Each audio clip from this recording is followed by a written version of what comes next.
I ended up buying cookies from Safeway so I didn't have time to make anything, but the reason that I brought red velvet cookies was because growing up, my cousin Kathleen and I didn't really get along. We'd fight like at every family party that there was. We'd be the only two that were fighting. But I don't know how it came up, but like one day in high school we were just talking about like the different desserts and like all the flavors and stuff, and no one else in our family besides us likes red velvet, so I guess that was like kind of how we started to get closer. She and I are like the only ones that moved away from home but still ended up being like in the upper Bay Area because she's in Berkeley. And it's just like, it was really kind of weird to me to like connect it with her over like a dessert flavor, but now I'm like in Berkeley like once every other month just to see her, so I thought it was like a good. What's your cousin's name? Kathleen. Did she go to SF State, right? She was Berkeley. Okay. That's okay. When you come up, can you make sure to open your dish so that it's accessible? Thank you. Thanks, Michelle. All right. What You ready? that looks like. I'm Amy. I brought Vietnamese spring rolls and I brought peanut sauce. I made it last night, so if it's like stuck together, I'm sorry.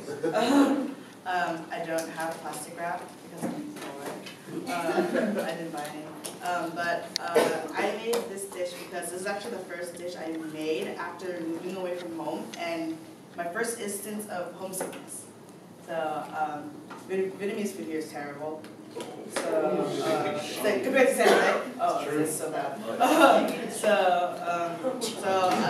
I like, you know, moving from home, I was like, oh, I'm so independent, this is so great. And call my parents, and then the first time I called my mom, I was like, Mom, how do I make peanut sauce for spring rolls?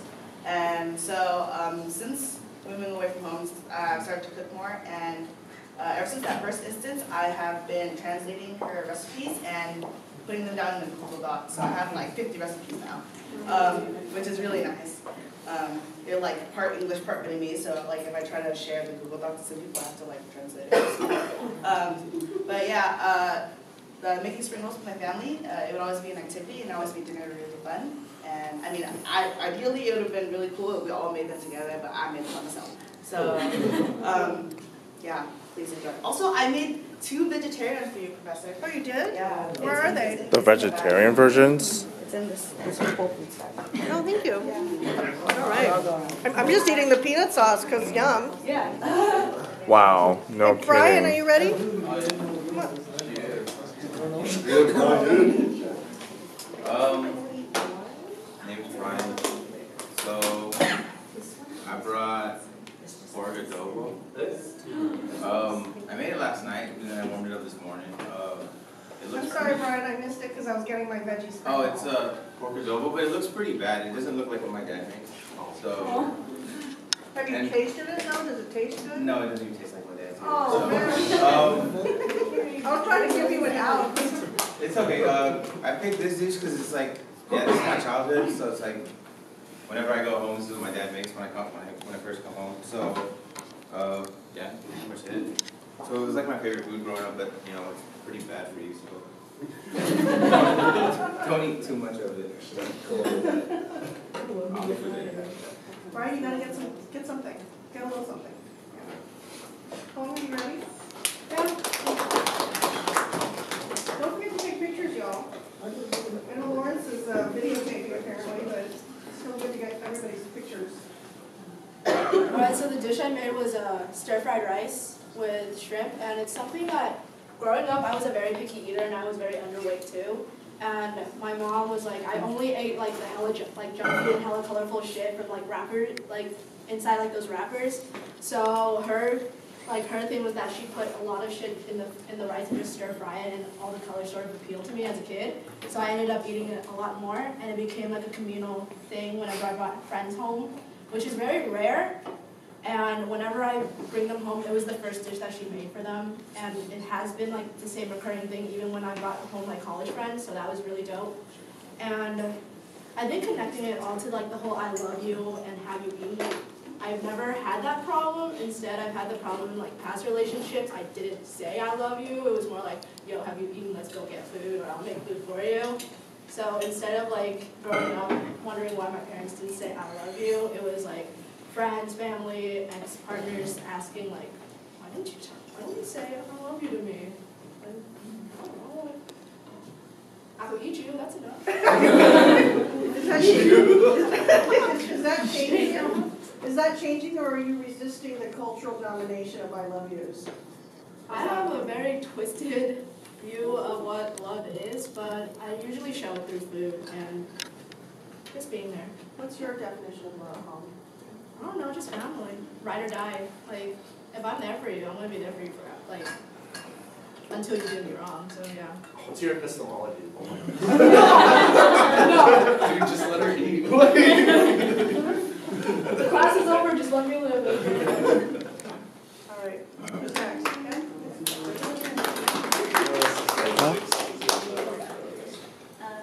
Hi, I'm Julie. So I brought brownies, but there's actually a specific reason why I brought it.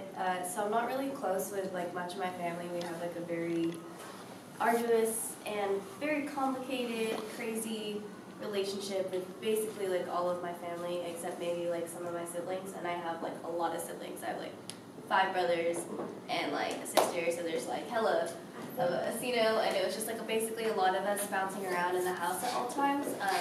Because like my parents got divorced and then my mom got remarried and I ended up getting stepbrothers, and like I'm the 4th out of 5. And I'm 20, and my youngest brother is 16, and my oldest brother is 32. So there's like a huge range of ages between us, and there was not like that much time when all of us were together. And when all of us were together, we would always fight on like what dessert we would want, whether it be like ice cream or cookies or like stuff like that. And I know it sounds like so trivial, but when you're young, it's like, why doesn't my brother want some goddamn cookies? You know, like it's not that trivial when you're like 10 years old.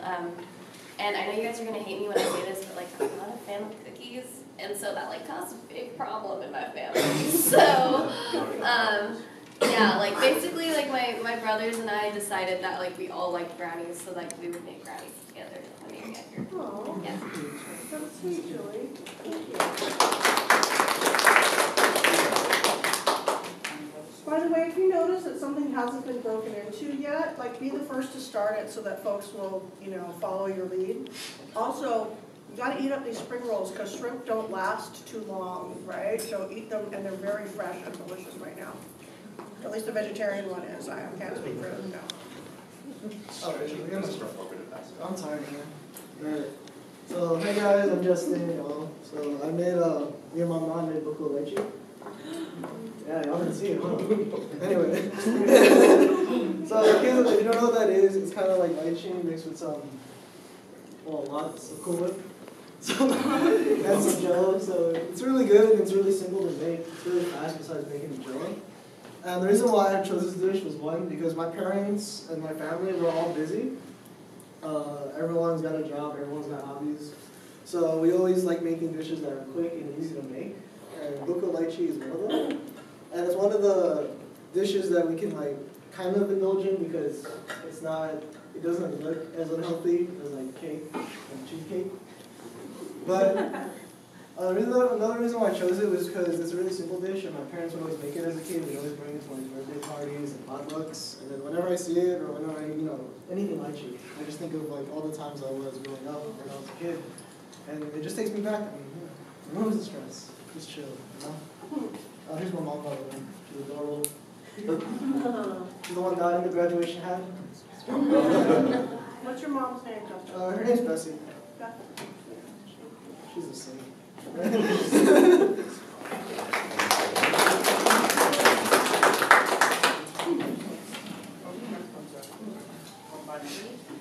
Hey everyone, my name's Garrick. So I made mussel. I was gonna make braised pork belly, my specialty. But I had finals, so sorry everyone.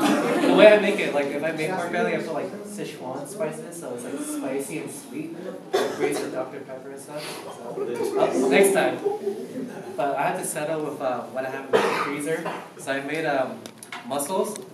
My dad taught me how to make mussels because he came from the port of Hong Kong. And growing up, he was really poor. So he could only grab what he could eat. And so mussels were relatively available on the shore, so he always like just scraped them off and just like cooked them. either with black bean sauce with Thai chili peppers, or in this case, I just use some generic like chicken spicy sauce to make it. That's about it. You know, do you know where China Beach is in San Francisco? No. Does I don't- anybody know where China Beach is? I remember. I've been there. It's out, kind of out by, near the entrance to the Golden Gate. So it's the beach where basically Chinese immigrants would kind of hide out when there were people trying to burn them out of other parts of San Francisco, or when there was like a, you know, when it wasn't safe for them to be in other parts of San Francisco, they would hide on this beach. And one of the things that Hussein and I noticed when we go there is there's a lot of mussels, right? And there's also a lot of those big barnacles. And you can, and every time we go there, Hussein says, I know why the Chinese used to hang out here, because you could eat, you know, like you could definitely feed yourself and be okay if you were out here. You would have everything that you need to survive. And when you told about your dad surviving on mussels that he gathered himself, which it's not easy, by the way. I don't know if you've ever tried to do it, but it's actually quite difficult and labor intensive, but it's good food if you can find it, right? That really reminded me of how that transferred from Hong Kong and across the Pacific to here.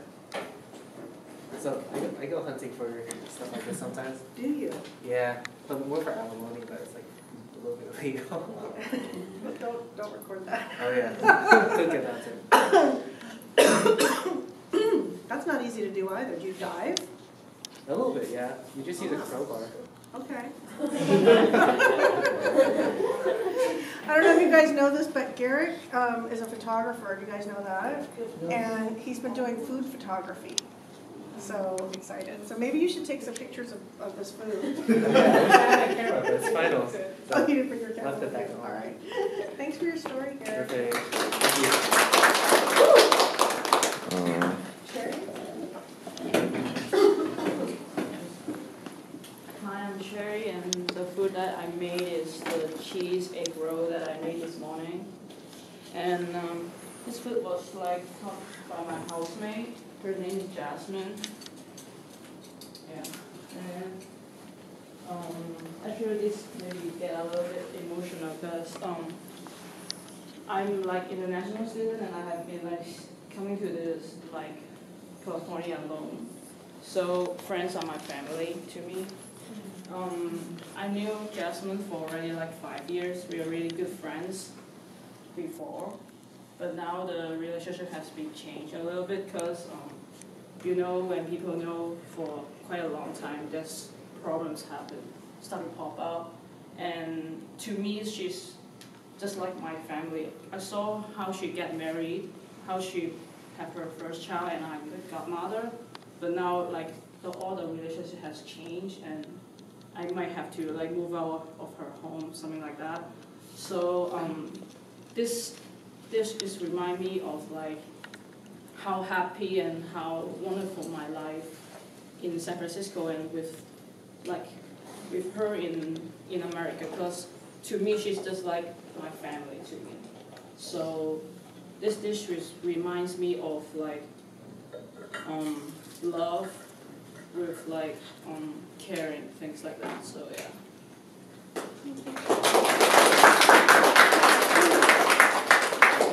Cherry, I want to tell you something. You know that photograph I showed with all the people in it at the end? I've known those people, like I said, since I was 21 years old. I've lived with most of them at one time or another because we were all roommates in grad school and then we were roommates here in San Francisco and we all ended up living here. And at one point, there was a split in the relationship. And it took about 10 years to heal the relationship, but our other friends helped bring it back together. And we gather every year for holidays, for birthdays and everything. And it's not exactly the same, but it's better. So I just want to let you know that, you know, friendships do have waves that come and go. And especially those friendships that you feel are family, it'll come back again. I just want you to know. But like it's now the situation is like the whole bunch of people are against me alone. So, but although I have other friends, they're helping me, but yeah, that hurts. It hurts. But still, like I remember all their good things too. Yeah. I've been there too. Yeah, thank you. Kathleen?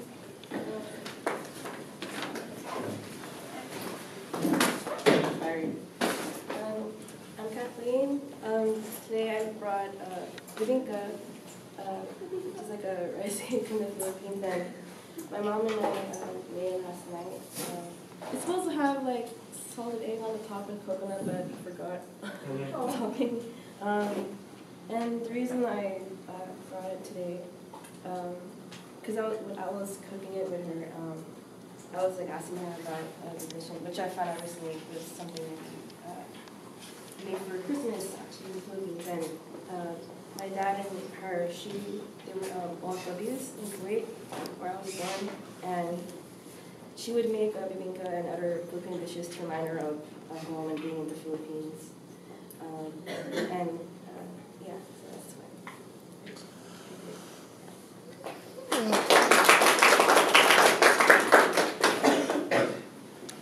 Okay. Lawrence, are you ready?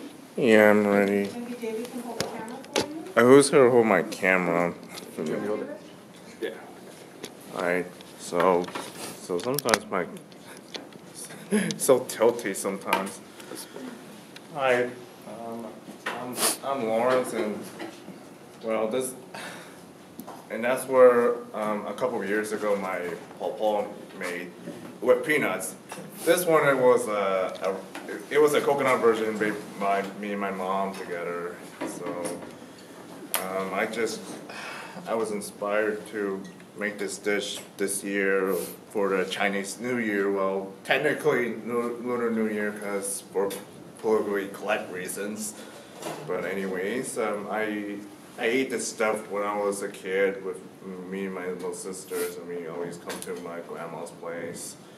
And I think it was I think that might be one of the primary reasons why I started making videos like this, is maybe show all the good stuff, good food. the irony is, all the irony, this one kind of reminds me of a more peaceful times as a kid where I was like, you were barely able to speak anything at all. It was like, when you have autism, oh god, that sucks. It sucks. You can't even speak anything, but you can communicate with food. And I just got back learning how to speak Cantonese. It's a slow and arduous task. And this food is now the only 3-4 people is my papa, me, my little sister, and my mom, because you see rice balls these days, yeah, they're made by factory-made machines still. But there's a YouTube video, you can see it. I'm sorry, it's so long, but well. Yeah, it does take me back to, anyways, it does take me back when I was a little kid with my bonbon. Now he's out there watching me and said, oh yeah, this food you made by, our grandkids are making this food. I never seen this myself. I wish I was alive. I have to say, if you guys haven't tried it yet, it's the most tender rice balls. I've eaten 6 of them already. Maybe 8, I'm not sure. I'm losing track. And thank you for sharing that story about your performance.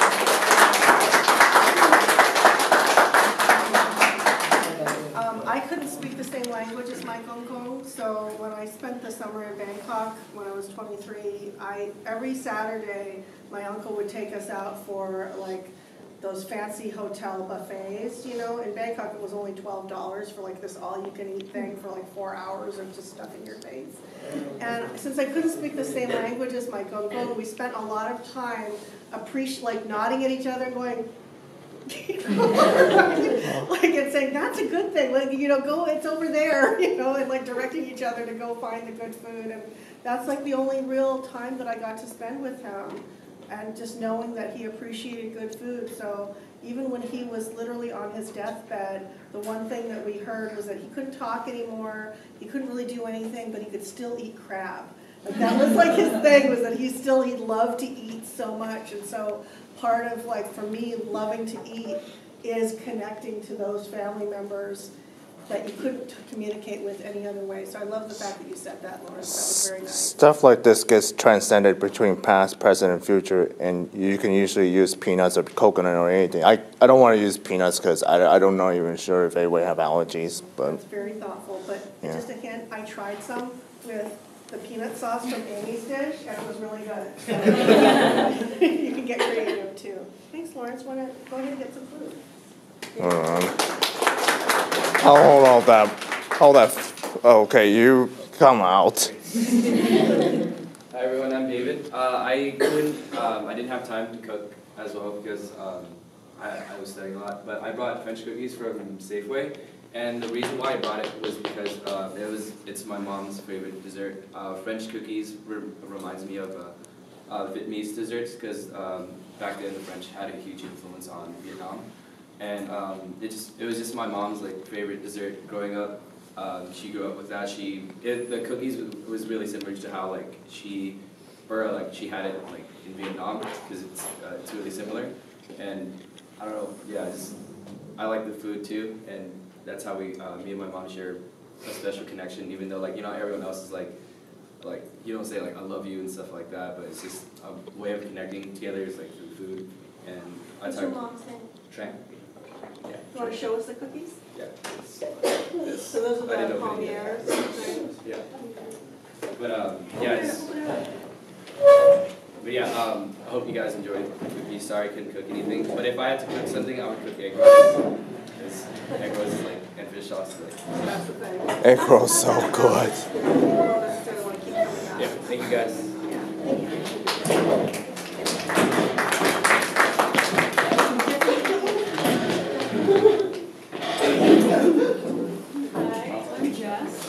So I brought the brownies, they're on the very end.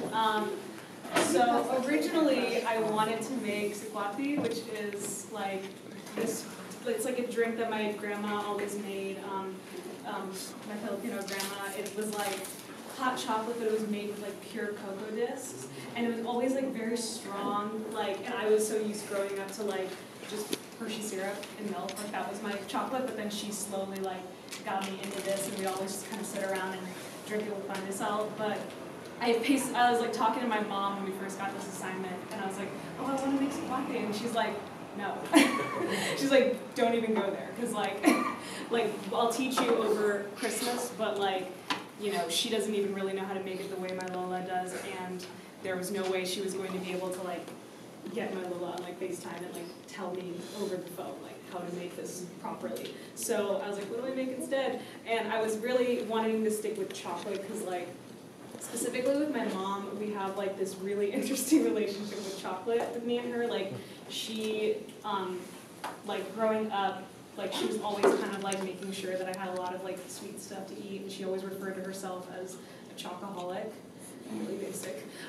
But she specifically told me this story one time where she said that when she was pregnant with me, she ate a whole tin of brownies by herself in one sitting. Yeah. I'm damn, me too. But yeah, that was something that she always said I kind of inherited from her, this kind of love for just really rich chocolate. And that was also, something with sikwati that tied me to my Filipino grandma, and even with my Italian grandma, I had very early memories of eating the brownie batter out of the bowl and licking the spoon. So chocolate is a really big thing in my family, but I wanted to do that since I couldn't make sikwati. But yeah, and I think another thing that would really help me tie this in is with my mom, my mom's full Filipino, my dad's white, and my mom is very dark complexion Filipino. And that was always something that even though I repressed a lot of cultural things when I was younger and I felt certain things about like my Filipino side of the family and my grandma being like the first generation immigrant and, you know, speaking with a heavy accent. I had certain feelings about it growing up, but I never ever felt any kind of negative feelings about the complexion of my mom's skin. I always thought like her brown skin is so beautiful. And that was something that like with brownies I really cherished as well. She was like, I'm brown, like the brownies, so make brownies. And I'm like, thanks, Mom. I was totally wondering if you were gonna go there, like, is she going where I think she's going? That's what she had said. That's what she said. Like, I love brownies and your mom is brown, so make brownies. So we'll call those brown pride brownies? Yeah. All right, brown pride brownies, is that what we're at? Yeah. Brown pride brownies lives matters. Oh no. Thank you, Jess. Jess, get some food. You need to help us eat everything. Who made Okay. these shortbread cookies? Who made the shortbread cookies? Yes. Are there? Okay, so something that's different. She usually uses the regular white flour, but being in San Francisco and my housemate, we only had 100% wheat white flour. So usually they're a little more like yellow golden, and this is like No, they're so brown, good. sugary brown. I like them when they're kind of like, I like it dark. You can make it steady as you want. All right. Thank you. So I'm trying to pass around food because I know it's hard to keep coming up and getting stuff, but if food's like suddenly shows up in your face, you'll eat it. Okay. Do you want to go next? Are you ready? Oh, yeah. Tell us a story. No, these are really. You gotta stand up. I was a judge. On my camera? Okay. Okay. Good morning, everyone. Sorry I'm late. I work around my brother's schedule. So I brought. Start with your name. Oh, I'm Jamie. I brought Mian style egg rolls. So growing up, I grew up around a lot of Mian people. I'm Cambodian, Laos and Chinese. But that's Mian style egg rolls. And my friend's mom actually taught me how to cook it. But last night, when I told my mom that I had to make something for class, at first she was like, I don't want to help, because that's just how our relationship is. But like once I got all the ingredients and I came home and then she wanted to like help, which was kind of weird. And then she was just like, when we were rolling everything, she was constantly like looking at me and the way I was rolling it. And she was she was like trying to roast me, because we never really like cooked together before. This was kind of like the first time. And so it made me realize how much there's like a huge disconnection that I have with my mom. And even though I've been able to become more culturally oriented through like programs and stuff, I never really like took what I learned and brought it back into my home. And so yeah, it was really fun being able to cook last night with my mom for the first time, and hopefully we start doing it more often. Yay. I'm not the only one getting roasted by my own relatives, too. Jamie, it sounds like you guys started to actually form a connection last night, so you're really breaking down that barrier. And then we didn't fry it last night. She actually woke up this morning and helped me fry it. So I hope y'all eat it, because I didn't wake up early for nothing. Jamie, get some food. I'm okay. I'll eat later. I thought that Hey, was we work later. hard on this shit. Where's Rodell? Rodell, you ready?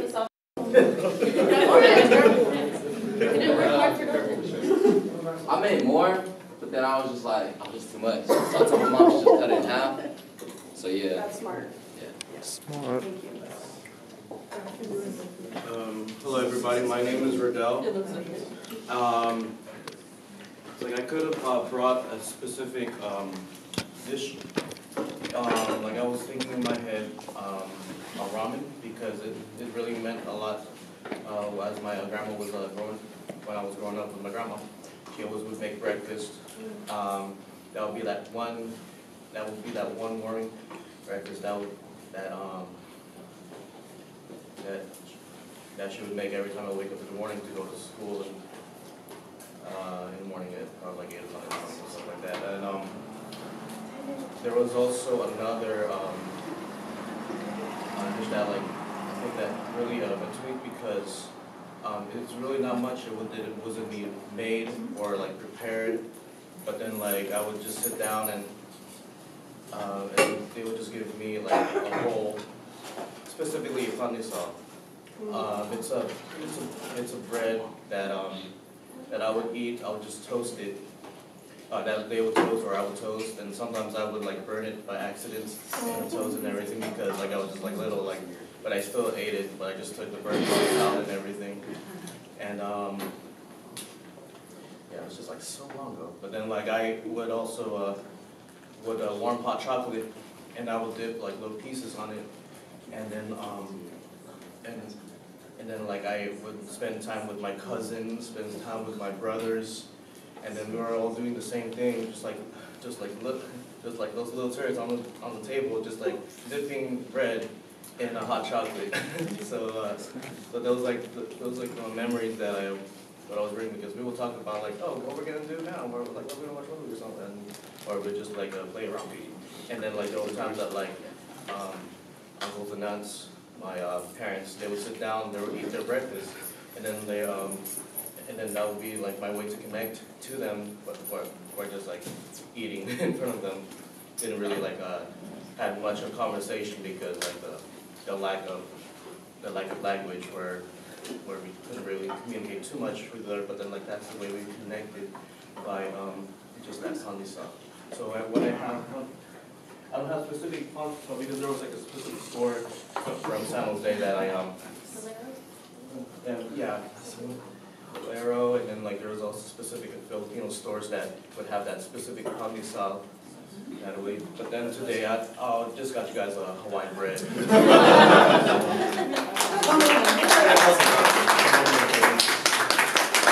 you tried star bread?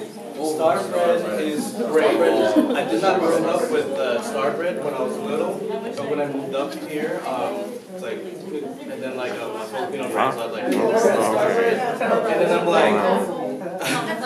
like, okay, I never tried it. Like, okay, we're gonna take you there. It's just like one of the checklists that we're supposed to do. But then, like when I tried it, it's so good. It's so good when I did it with and then it goes well with coffee.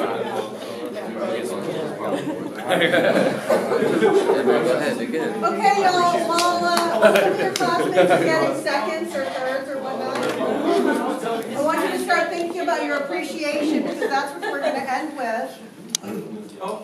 So, we're going to just, we're going to kind of go, we're going to do a going around the circle again so that we make sure that we get everybody. And we're going to do Jess. Are you ready, Jess? Oh, do you have a dish you want? Oh, you have your Oreos? You're the last one. You tell us your story. You're on camera, so introduce yourself.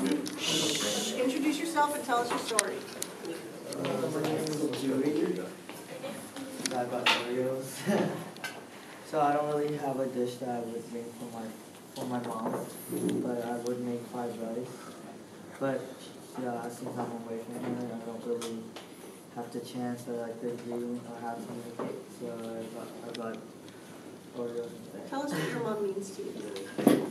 She means a lot. I mean, she's made a lot of home cooks. She's a housewife, so she also does stay at home cooking for my family. So every day she would wake up early. She would run to my grandma's house and make meals for them, and then afterwards she would go to the market again to make meals for my family. So she's constantly cooking at home. So every weekend she would come up and give me food for the week. So she even feeds you in school? Now that you're in school, she feeds you too? Yeah, so she would make a whole tray of fried rice, bring it for the whole week, every week. So my dad would come up and give me food. But I don't have a chance to make it, so I don't know how to make it. So. Yeah, because she's always making it for you. You gotta get it. I mean, I kind of learned. You gotta spend time with your parents while you can. Why don't you go ahead and get a plate, Julie? So we are now doing appreciations. Thank you. Okay. person I had like an appreciation for playing